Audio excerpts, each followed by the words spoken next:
तो चलिए भाइयों, अभी हम आगे बढ़ते हैं और हमारा नेक्स्ट है टॉपिक सब्स्टिट्यूशन मेथड। यानी अभी हम कैसे सॉल्व करेंगे ये जो दो लीनियर इक्वेशंस दी जाती हैं। ये आपका एग्जांपल नंबर 4 ले रहा हूं मैं। तो इसको सॉल्व कैसे करना है अपने को, देखो अभी बार बार तो अपन ग्राफ बनाते नहीं रहेंगे, है ना। वो बहुत लंबा, मतलब बहुत टाइम टेकिंग और बहुत दिमाग चाटने वाला होता है। तो बेहतर क्या है, हमारे पास सब्स्टिट्यूशन मेथड है। अब समझो सब्स्टिट्यूशन मेथड में किस तरीके से हम सॉल्व करेंगे क्वेश्चंस को। तो ये आपकी बुक का एग्जांपल 4 है। 7x माइनस 15y is equal to 2, x प्लस 2y इज इक्वल टू 3। तो देखो भैया, करना कैसे पहले समझ लो। ये इक्वेशन नंबर 1 और ये इक्वेशन नंबर 2। अब समझो ध्यान से कि किस तरीके से सब्स्टिट्यूशन मेथड को लगाते हैं। पहले वर्बली सुन लो। इस इक्वेशन नंबर 1 में से या तो x की वैल्यू निकाल लो या तो y की वैल्यू निकाल लो। अगर इक्वेशन 1 में से आपने x की वैल्यू निकाली है तो उस वैल्यू को हम उठा के रखेंगे इक्वेशन 2 में x की जगह पे, ठीक है। अगर इक्वेशन 1 में y की वैल्यू निकाली है आपने तो इक्वेशन 2 में जहां पे y है वहां पे उस वैल्यू को हम रख देंगे। आप उल्टा भी कर सकते हो, इक्वेशन 2 में से x की वैल्यू निकालो और उस x की वैल्यू को इक्वेशन 1 में x की जगह पे रख दो, या तो इक्वेशन 2 में से y की वैल्यू निकालो और उस y की वैल्यू को उठा के इक्वेशन 1 में y की जगह पे रख दो। आप चारों रास्तों में से कोई भी रास्ता अपना सकते हो, ठीक है। तो बस इसी को अपन सब्स्टिट्यूशन मेथड कहते हैं। तो चलो मैं सॉल्व करके दिखा देता हूं। देखिए अब आसान क्या पड़ेगा, आसान मुझे तो ये लग रहा है कि इस इक्वेशन 2 में से मैं x की वैल्यू निकाल लूं, मेरे लिए आसान रहेगा। तो चलो इक्वेशन 2 में से x की वैल्यू निकाल लेते हैं। तो x को यहीं रहने दो भाई, क्या बनेगा 3 माइनस इस 2y को इधर लेके आओ तो 2y बन गया। निकल गई इक्वेशन 2 में से x की वैल्यू निकल गई, ठीक है। अब इक्वेशन 2 में से निकाल लिए तो रखना कहां है, इक्वेशन 1 में। अगर 2 में से निकालोगे तो 1 में रखोगे, 1 में से निकालोगे तो 2 में रखोगे, ठीक है। चलिए तो हमने ये निकाला इक्वेशन 2 में से। अब इसे उठा के कहां रखेंगे, इक्वेशन 1 में। इक्वेशन 1 में कहां पे, x निकाला है ना, तो x की जगह पे रखेंगे। चलो रखो। तो ये था 7 इंटू एक्स, तो 7 इंटू एक्स, एक्स की जगह पे अब मैं ये रखूंगा 3 माइनस 2y और फिर क्या चल रहा है minus 15y, minus 15y is equal to क्या चल रहा है भाई 2 चल रहा है। बताओ यहाँ पे, यहां तक किसी को कोई तकलीफ है, मेरे हिसाब से होनी नहीं चाहिए।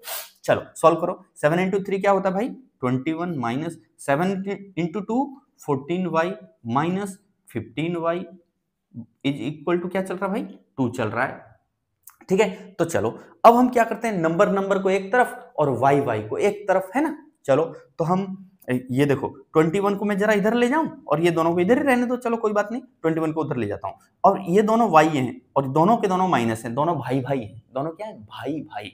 ऐड कर दो तो कितना बनेगा भाई, ये बनेगा माइनस का 29y इज इक्वल टू, यहाँ क्या था 2 और 21 को आप इधर लेके जा रहे हो तो माइनस का 21 हो जाएगा। अब ये क्या है minus 29y is equal to, भाई यहाँ क्या बचेगा देखो तो जरा जल्दी से, माइनस का 19 और माइनस माइनस दोनों तरफ आ गया, दोनों तरफ से मैं माइनस को एक साथ हटा सकता हूं। यानी कि फाइनली क्या बना 29y इज इक्वल टू 19। और यहां से अगर मैं y की वैल्यू निकालने जाऊं तो 29 को यहां लाके क्या करना पड़ेगा, डिवाइड करना पड़ेगा। तो यहां से y इज इक्वल टू 19/29, एक वैल्यू आ गई आपके पास, y आ गया, कोई दिक्कत नहीं। अब आपके पास y आ गया, अब आप फ्री हो गए, टोटली फ्री नाउ। इक्वेशन 1 में रखो, इक्वेशन 2 में रखो, या तो भले जो ये निकाला था आपने x की वैल्यू जो निकाली थी इक्वेशन 2 में से, आप वहां रखो, कहीं भी रखो, आपको x की वैल्यू पक्का मिलेगी, पक्का मिल जाएगी। तो चलो मैं इधर ही रख देता हूं क्योंकि ये सब सेट ही है, तो मैं इधर से ही सॉल्व कर डालता हूं। तो x इक्वल टू मुझे निकालना है, चलो भाई x की वैल्यू निकाल देते हैं, निकालो। तो x is equal to 3 minus 2y, तो 2 इंटू y की जगह क्या लिखूंगा 19/29, तो मैं लिख दिया 19/29। नाउ सॉल्व दिस, तो x इज इक्वल टू 3/1 लिख सकता हूं माइनस 19 इंटू 2 38/29। चलो भाई एलसीएम ले लो, 29 और 1 का एलसीएम क्या आएगा 29 आएगा। तो 87 माइनस ये क्या आएगा 38। चलो भाई माइनस करो जल्दी से, माइनस करो। तो 7 में से 8 को माइनस करोगे भाई आएगा आपका कितना 9, और यहां 7 में से 3 जाएगा तो कितना आएगा 4, और नीचे क्या चल रहा है 29। सो this is what value of x। दोनों वैल्यू आ गई, बस हो गया सॉल्यूशन। हो गया सॉल्यूशन। x आपका इतना और y आपका इतना, बस ये करना होता है। सो आई होप गाइज मैंने जो समझाया वो आपको समझ में आया होगा। ठीक है, चलिए यस गाइज, तो ये है हमारा एग्जाम्पल नंबर 5। क्या कह रहा है भाई एग्जाम्पल नंबर 5, समझते हैं। Aftab tells her his daughter, Aftab अपनी बेटी को बताता है, क्या कहता है, क्या कहता है आफ्ताब, देखो 7 years ago यानी 7 साल पहले, कितने साल पहले, 7 साल पहले, I was 7 times as old as you were then। बस रुक जाओ, यहीं तक रुक जाओ। अब हम लेट करते हैं, लेट, चलो हम लेट करते हैं कि लेट प्रेजेंट एज, कौन सी एज, प्रेजेंट एज। एक है भैया आफ्ताब, AFTAB आफ्ताब, और एक है उसकी डॉटर। ठीक है, तो आफ्ताब की प्रेजेंट एज, प्रेजेंट एज तो मैं मान लेता हूं x है, और डॉटर की प्रेजेंट एज क्या है, y है। लेट कर लिया मैंने कि let present age of Aftab is x and present age of his daughter is y। ठीक है, मान सकता हूं।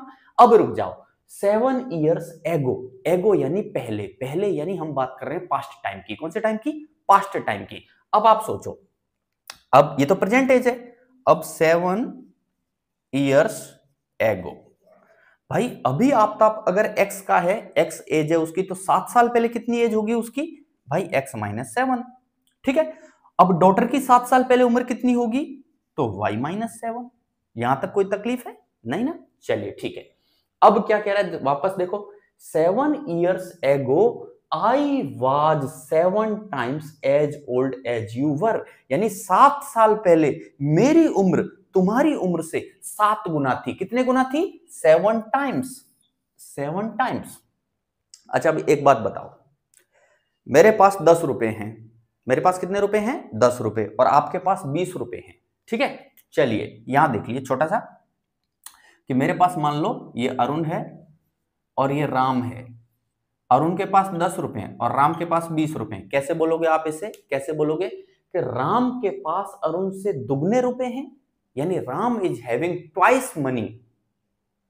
किसका, अरुण का डबल है। तो आप बैलेंसिंग कैसे करते हो जरा देखो तो, बीच में इज इक्वल टू लगाना है मुझे।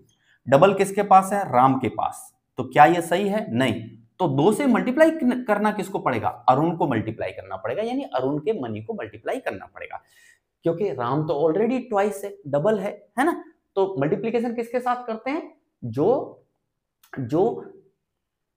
कम है, कितना गुना कम है उतना गुना से मल्टीप्लाई करके हम उसे क्या कर देते हैं, इज इक्वल टू लगा सकते हैं। तो वही चीज यहां देखो, भाई पिताजी कह रहे हैं कि बेटी से 7 साल पहले, 7 साल पहले, आज से 7 साल पहले मेरी उम्र बेटी की उम्र की 7 गुनी थी। तो अब आप बताओ, पिताजी तो पहले से ही क्या है, 7 टाइम्स, है ना। तो बैलेंसिंग कैसे करेंगे, कैसे करेंगे बैलेंसिंग, इज इक्वल टू लगाओ और 7 से मल्टीप्लाई किधर करो, डॉटर की एज के साथ में 7 से क्या कर दो, मल्टीप्लाई कर दो। ठीक है, जैसे मैंने वो समझाया।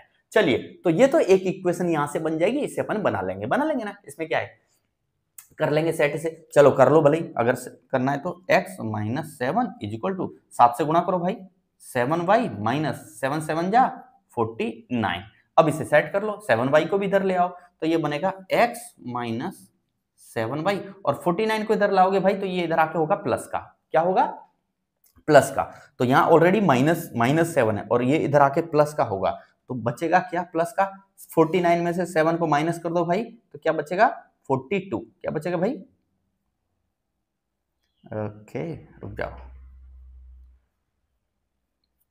क्या बचेगा, 42 इज इक्वल टू, यहां कुछ नहीं बचा तो 0। ये आपकी इक्वेशन हो गई 1। कोई तकलीफ नहीं, कोई तकलीफ नहीं। चलिए अब हम आगे चलते हैं सवाल में।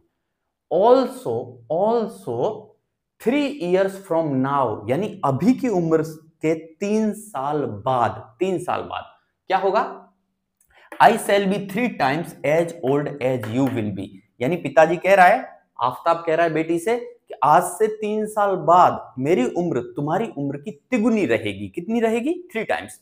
तो चलो ये तो 7 years ago था। अब हम चलते हैं सेकंड केस पे, और सेकंड केस है after 3 years, 3 years from now. तो आफ्टर 3 years, 3 साल बाद क्या हाल होगा, भाई प्रेजेंट एज आफ्ताब की कितनी है x, तो 3 साल बाद इसकी उम्र कितनी होगी x प्लस 3। चलो डॉटर की अभी प्रेजेंट एज कितनी है y, 3 साल बाद कितनी होगी y प्लस 3। अब देखो आफ्ताब 3 टाइम्स है 3 साल बाद, 3 टाइम्स होगा, बैलेंसिंग करनी है तो मल्टीप्लीकेशन किसके साथ करूंगा भाई, किसके साथ करूंगा, समझ में आ रहा है, डॉटर के साथ। डॉटर के साथ में 3 से मल्टीप्लाई कर दो, क्यों, क्योंकि पिताजी आफ्ताब जो है वो तो भैया पहले से ही 3 टाइम्स है, अब बैलेंसिंग करनी है तो मल्टीप्लीकेशन किसके साथ करूंगा, डॉटर के साथ। डॉटर को 3 टाइम्स बनाओ तब जाके तो दोनों इक्वल होंगे, तो हमने कर लिया। अब इस इक्वेशन को सेट कर लो, तो x plus 3 is equal to, ये क्या बनेगा भाई 3y प्लस 9, उठा के इधर ले आओ तो x, ये 3y को इधर लाओगे तो माइनस का 3y, और 9 को भी ले आते हैं, चलो क्या फर्क पड़ता है, 9 को इधर ले आओ, जब आप 9 को इधर लेके आओगे तो ये इधर आके माइनस का होगा, ऑलरेडी यहाँ प्लस का 3 और इधर माइनस का 9 होगा, तो it will become -6 equal to 0। So this is your equation number 2। अब बन गई दो इक्वेशन, बन गई दो इक्वेशन। अब इन दोनों इक्वेशंस को हमको क्या करना है, सॉल्व करना है। और कौन से मेथड से सॉल्व करना है भाई, मेथड ऑफ सब्स्टिट्यूशन या सब्स्टिट्यूशन मेथड से सॉल्व करना है। तब हमारा देखते हैं कि किसकी एज कितनी आती है। चलिए तो मैं वो भी सॉल्व करके बता देता हूं, ये दोनों इक्वेशंस को पकड़ के रखो, मैं अभी सॉल्व कर देता हूं। ओके गाइस, बाकी मैं रब कर रहा हूं, ये याद रखना, आफ्ताब की प्रेजेंट एज को हमने माना था x और डॉटर की प्रेजेंट एज को हमने क्या माना था, y माना था। ठीक है, चलो बाकी मैं सब रब कर रहा हूं। यस भाइयों, तो देखो ये हमारी फर्स्ट इक्वेशन थी, ये हमारी सेकंड इक्वेशन थी, और हमको सॉल्व करना है कौन से मेथड से, सब्स्टिट्यूशन मेथड से सॉल्व करना है। तो क्या करेंगे, जैसा मैंने बताया, इक्वेशन 1 में से या तो x की वैल्यू निकालो या y की वैल्यू निकालो और रख दो इक्वेशन 2 में, या तो इक्वेशन 2 में से x की वैल्यू निकालो या y की वैल्यू निकालो और रख दो कहां, इक्वेशन 1 में। तो आप किसी भी तरीके से कर सकते हो, कोई फर्क नहीं पड़ता। चलिए तो मैं एक काम करता हूं, इक्वेशन 1 में से x की वैल्यू निकाल लेता हूं, निकाल लो x की वैल्यू, और कहां रख दूंगा, इक्वेशन 2 में। भाई ये इक्वेशन 1 है और दिस इज इक्वेशन 2, तो इक्वेशन 1 में से, फ्रॉम द इक्वेशन 1, इक्वेशन 1 में से मैं x की वैल्यू निकाल रहा हूं, तो देखो x को यहीं रहने दो, इज इक्वल टू, ये 7y माइनस का था, इसको उठा के इधर ले जाओ तो क्या बनेगा, प्लस का 7y, और ये प्लस 42 था, इधर ले जाओ उठा के तो क्या बनेगा, -42 बन गया। ये जो वैल्यू जो भी आई, ये वैल्यू अब ये मैंने निकाली कहां से, इक्वेशन 1 में से, इसे उठा के कहां रखूंगा, इक्वेशन 2 में रखूंगा। तो रख दो भाई इक्वेशन 2 में, जहां पे x है वहां पे उठा के ये रख दो, तो इस x को हटा रहा हूं और इस x की जगह पे ये वाली वैल्यू डाल रहा हूं, तो इस x की जगह पे मैंने डाला 7y और -42, फिर क्या लिखूंगा, माइनस का 3y, और क्या है -6, और इज इक्वल टू क्या है 0। अब इसे सॉल्व कर दो तो आपको क्या मिल जाएगी, y की वैल्यू। चलो देख लेते हैं, देखो ये 7y है, ये प्लस का 7y माइनस का 3y, भाई क्या बचेगा 4y बचेगा, और ये माइनस का 6 और ये माइनस का 42 क्या हो जाएगा, माइनस का 48 इज इक्वल टू 0। मुझे तो चाहिए y, तो y इज इक्वल टू क्या आएगा भाई, y इज इक्वल टू 48 को इधर ले आओ पहले, y इज इक्वल टू 48, और ये 4 का यहाँ क्या हो रहा है, मल्टीप्लीकेशन, तो 4 से क्या कर दूंगा, डिवाइड कर दूंगा। चलो भाई 4 का डिवाइड करो जल्दी से, कितना आया 12। अब y 12 आया, याद है ना y एज किसकी ली थी हमने, y एज ली थी हमने डॉटर की, किसकी ली थी, डॉटर की। चलिए कोई बात नहीं, अब ये जो y आ गया, अब आप टोटली फ्री हो गए, आप इक्वेशन 1 में रखो, भले इक्वेशन 2 में रखो, भले ये जो y की वैल्यू है उठा के यहां रख दो, ये जो आपने निकाला था, कहां से निकाला था, ये इक्वेशन 2 में से, सॉरी ये कहां से निकाला था आपने, इक्वेशन 1 में से निकाला था, तो भले कहीं भी रख दो, कोई फर्क नहीं पड़ता, आपका x आना ही आना है, आएगा ही आएगा। चलिए तो y इज इक्वल टू 12 आया, मैंने उठा के कहां रख दिया भाई, इसी में रख दिया, क्योंकि सबसे ज्यादा आसान मुझे यहीं से पड़ेगा। तो देखो x इज इक्वल टू, ये 7y था, तो 7 इंटू y की जगह पे मैं क्या रखूंगा, 12 रखूंगा, क्या रखूंगा 12, ओके, और साथ में क्या है -42, साथ में क्या है -42। अब इसे सॉल्व कर दो भाई, तो x is equal to 12 into 7, हाँ 84 -42, तो x is equal to, minus करो भाई, 4 में से 2 गया 2, 8 में से 4 गया 4, ये किसकी एज आई भाई, किसकी एज आ गई, आफ्ताब की, आफ्ताब की एज आई 42 ईयर्स। अब ये ठीक ठाक लिख देना, तुम इसे नरेट कर देना कि भाई age of, present age of Aftab, Aftab is equal to कितना 42 ईयर्स, और age of age of his daughter, his daughter कितना आएगा भाई, वाई जो था हमारा वो कितना है 12 ईयर्स। यानी समझ में आया, ये था हमारा सवाल। तो आई होप गाइज आपको समझ में आया होगा। ठीक है, चलिए यस गाइज, तो आपका एग्जांपल नंबर 6 अभी हम करते हैं। इन अ शॉप यानी एक दुकान में, the cost of 2 pencils and 3 erasers, यानी कि आपने 2 पेंसिल खरीदी और 3 इरेजर खरीदे, ये इन दोनों की मिला के कॉस्ट कितनी दे रहे हो आप, इज ₹9। अब रुक जाओ भाई, यहीं रुक जाओ, तो लेट कर लेते हैं, पहले लेट कर लेते हैं कि मान लेते हैं कॉस्ट ऑफ 1 पेंसिल, एक पेंसिल की कीमत को मैंने मान लिया x रुपए, ठीक है, और 1 इरेजर,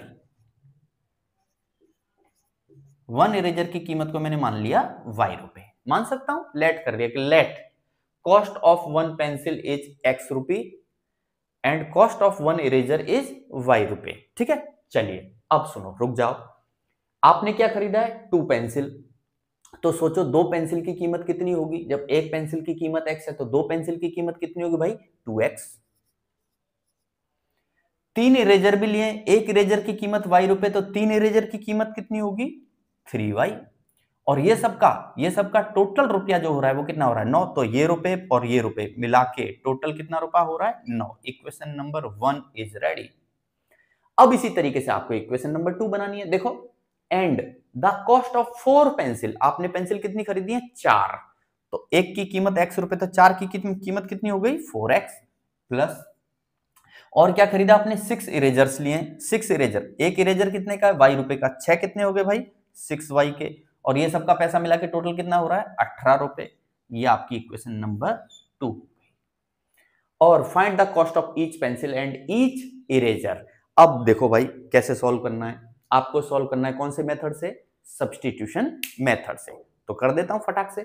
अब इक्वेशन 1 या इक्वेशन 2 कहीं से भी कोई भी वैल्यू निकाल के दूसरे में रख दो, अगर 1 से निकाल रहे हो तो भैया 2 में रख दो, 2 से निकाल रहे हो तो 1 में रख दो। चलो, तो मैं क्या करता हूं, इक्वेशन 1 में से x की वैल्यू निकाल लेता हूं, मेरा मन कर रहा है, ठीक है, आपका मन जो करे वो करो। तो from the equation 1 I am separating x। चलो, तो 2x को पहले यहीं रहने दो, ये 3y कहां चला जाएगा, इधर चला जाएगा। तो देखो भाई 2x इज इक्वल टू क्या आएगा 9 माइनस 3y, बताओ आएगा कि नहीं आएगा। ये 3y को उठा के इधर लेके चला गया, माइनस कर दिया। अब मुझे 2x नहीं चाहिए भाई, मुझे तो चाहिए x। क्या चाहिए x, तो आप एक काम करो, इस 2x को x में कन्वर्ट करो। तो देखो x, यहां 2 का मल्टीप्लीकेशन हो रहा था ना, तो इधर लाके क्या कर दो डिवाइड, यानी 9 minus 3y divide by 2। So this is the value of x। अब ये मैंने निकाली कहां से, इक्वेशन 1 में से निकाली है, तो रखूंगा कहां इसको, इक्वेशन 2 में रखूंगा। कहां रखूंगा, इक्वेशन 2 में। तो चलिए रख देता हूं फटाक से। ये क्या था 4 इंटू एक्स, तो 4 को तो रहने दो, 4 इंटू एक्स की जगह पे ये वाली वैल्यू रखनी है मुझे भाई, रखो। क्या है 9 minus 3y, 9 minus 3y divide by क्या है भाई 2। ये तो अभी हमने क्या सॉल्व किया, सिर्फ इतना सा सॉल्व किया है, प्लस 6y। तो चलो भाई plus 6y is equal to 18, तो बराबर करके 18 कर दो, कर दिया 18। अब इसे सॉल्व कर लेते हैं भाई, देखो कैसे सॉल्व करेंगे जल्दी से। ये 2 से ये 4 कट होगा, हाउ मेनी टाइम्स 2 टाइम्स, तो यहां क्या बचेगा 2 बचेगा। 2 से 4 कट होगा, यहाँ 2 बचेगा, और 2 का मल्टीप्लीकेशन इस पूरे के साथ होगा, तो 2 इंटू 9 करोगे तो भैया आएगा 18 माइनस 2 इंटू 3y करोगे तो ये बनेगा 6y प्लस यहाँ क्या चल रहा है 6y इज इक्वल टू क्या चल रहा है 18। अब तुम बताओ ये 6y से ये 6y क्या हो जाएगा, क्या हो जाएगा है भाई, कटेगा, कट जाएगा है ना, क्या और कुछ होगा बताओ। 6y से 6y कटेगा, तो यहां बचेगा 18 इज इक्वल टू 18। अरे भाई हम तो क्या निकालना चाहते थे y की वैल्यू, लेकिन y तो कट ही गया, y तो कट गया। तो बताओ ऐसी सिचुएशन में क्या इसका कोई सॉल्यूशन निकलेगा, ऐसा आया 18 इज इक्वल टू 18। लेकिन हम ये थोड़ी चाहते थे, हम तो चाहते थे या तो x की वैल्यू आए या तो y की वैल्यू आए, और चूंकि हमारा जो पूरी इक्वेशन थी वो y की फॉर्म में आ गई, तो हम तो चाहते थे यहाँ y की वैल्यू आए, लेकिन y की वैल्यू नहीं आ रही, ये तो इस तरीके का आ गया। अब इसका मतलब क्या है, देखो अब हमने जो पहले सीखा था उस पर जाओ, थोड़ा सा उस पर बैक जाओ, रिवर्स करो, अपने आप को लौटा के लेके चलो। और यहां इन दोनों इक्वेशन को गौर से देखो। देखो ये A1 ये A2, ये B1 ये B2, ये C1 ये C2 किस टाइप का है? देखो A1 अपॉन A2 करोगे तो क्या आएगा 1/2, B1 अपॉन B2 करोगे तो क्या आएगा 1/2, और C1 अपॉन C2 करोगे तो भी क्या आएगा 1/2। यानी A1 upon A2 is equal to B1 upon B2 is equal to C1 upon C2। भैया ये कौन सा केस होता था? कौन सा केस होता था? याद आया? कुछ याद आया? कोइंसिडेंट का केस। कौन सा? कोइंसिडेंट का। यानी एक लाइन के एग्जैक्टली ऊपर ही कौन सी लाइन आएगी? दूसरी लाइन आएगी। तो अब क्या क्या मतलब निकला? क्योंकि ये दोनों लाइनें जो हैं वो कोइंसिडेंट का केस है। कैसा केस है? कोइंसिडेंट का। इसलिए यहां पे कैसे सॉल्यूशंस होंगे? कैसे सॉल्यूशन होंगे?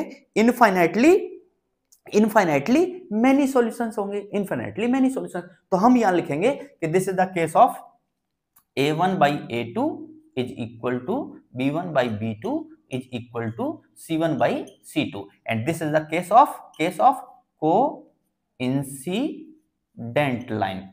ये कोइंसिडेंट लाइन का केस है। सो सॉल्यूशन क्या होंगे? Infinitely many solution. इसका कोई एक सॉल्यूशन नहीं होगा इस क्वेश्चन का कि भाई कोई एक आंसर आ जाए कि भाई उसने पेन कितने खरीदे, या एक पेन की कीमत कितनी थी, या एक इरेजर की कीमत कितनी थी। इसका कोई एक आंसर हो ही नहीं सकता। इस क्वेश्चन में x की कीमत और y की कीमत कई सारी हो सकती हैं, यानी सेवरल आंसर्स, यानी इनफाइनाइटली मेनी सॉल्यूशन।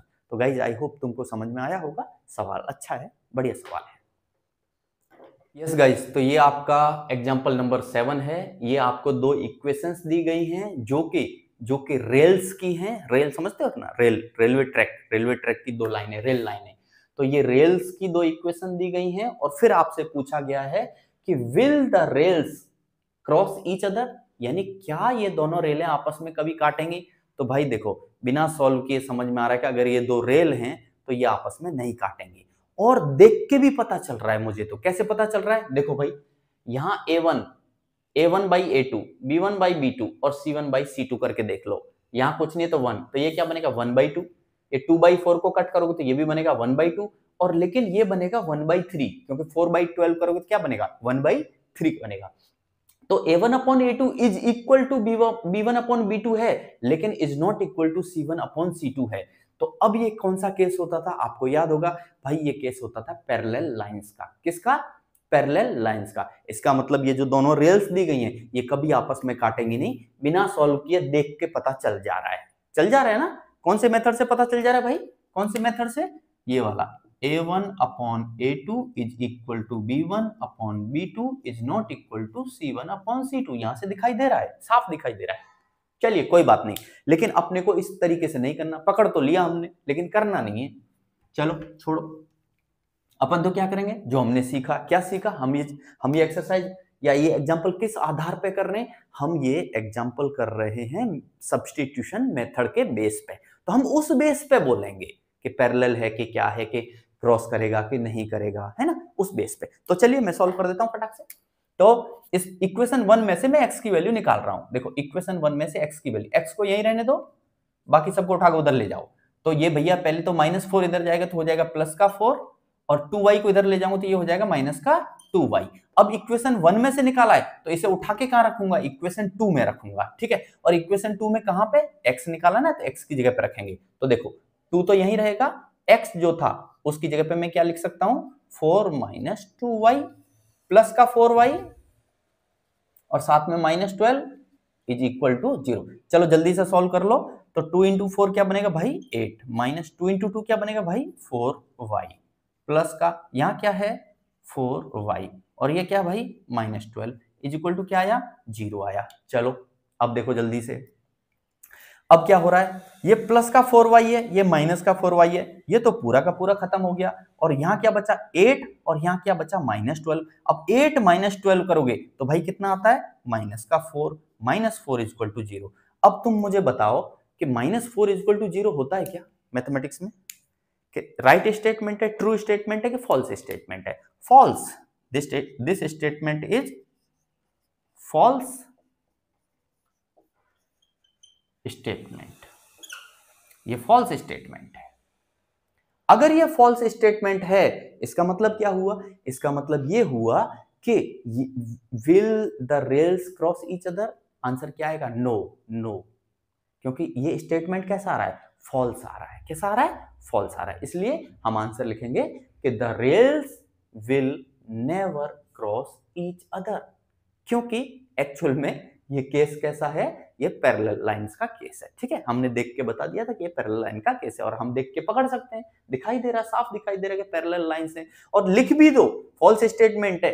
पहला तो ये लिख दिया, फिर दूसरा लिख भी दो कि in this question, in this लिख दो एकदम स्पष्ट, ऐसा आंसर लिखो कि हाँ भाई जो चेक करे ना उसको लगे कि बंदे को नॉलेज है, बच्चे को नॉलेज है। लिख दो ऊपर से क्या जा रहा है अपना, लिख दो कि भाई here a1 by a2 is equal to b1 by b2 but is not equal to c1 by c2. So this is the situation of parallel lines. लिखो पैरेलल लाइंस हैं, ये पैरेलल लाइन की कंडीशन है। और अगर parallel line की condition है तो parallel lines will never, can not, या तो कैन नॉट या नेवर इंटरसेक्ट या तो क्रॉस ईच अदर, इसलिए the rails will not cross each other. ठीक है गाइस, तो ये था आपका एग्जांपल नंबर 7। आई होप समझ में आया होगा।